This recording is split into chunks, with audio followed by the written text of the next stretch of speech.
நம்முடைய ஆண்டவர் விட்டு கொடுக்காத தேவன். அன்றைக்கு பேதுரு சோர்ந்து போயிருக்கும் பொழுது கர்த்தர் பேதுருக்காக வருகிறார். இன்னைக்கு நீங்களும் விசுவாசம் இல்லாமல் மூழ்கி போகிற மாதிரி இருக்கீங்களா? எத்தனை நாள் ஜெபம் பண்ணுறது, எத்தனை நாள் கேட்குறது, நடக்கலையே ஒன்றும் நடக்கலையேன்னு உங்கள் விசுவாசத்தில் சோர்ந்து போன மாதிரி உள்ள மூழ்கிற மாதிரி போயிட்டீங்களா? உங்களை ஆண்டவர் முழுக விட மாட்டார். உங்கள் விசுவாசம் கெட்டு போவதோ, உங்கள் விசுவாசம் ஒளிந்து போகவோ என் ஆண்டு விட மாட்டார். உங்களை பார்த்து தான் சொல்கிறார், நான் இருக்கிறேன், சோர்ந்து போகாத.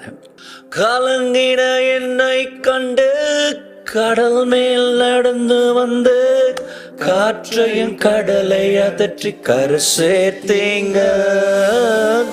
கலங்கின என்னை கண்டு கடல் மேல் நடந்து வந்து காற்றையும் கடலை அதற்றி கரை சேர்த்தீங்க. அற்புத விசுவாசம் நிறைந்த வாழ்க்கையில அற்புதம் செய்பவராய் நீங்க வந்தீங்க. என்னை ஆற்றி தேற்றி அரவணைச்சீங்க. வல்ல தகப்பனாக தூக்கி சுமந்தீங்க.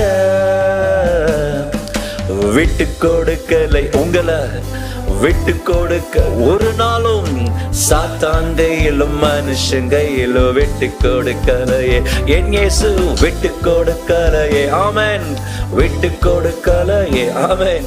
சாத்தான் கையிலும் மனுஷன் கையிலும் விட்டு கொடுக்கலையே.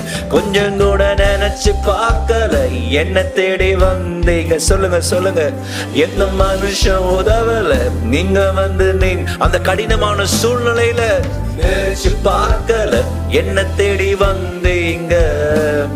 எந்த மனுஷன் உதவல, நீங்க வந்து நின்னீங்க.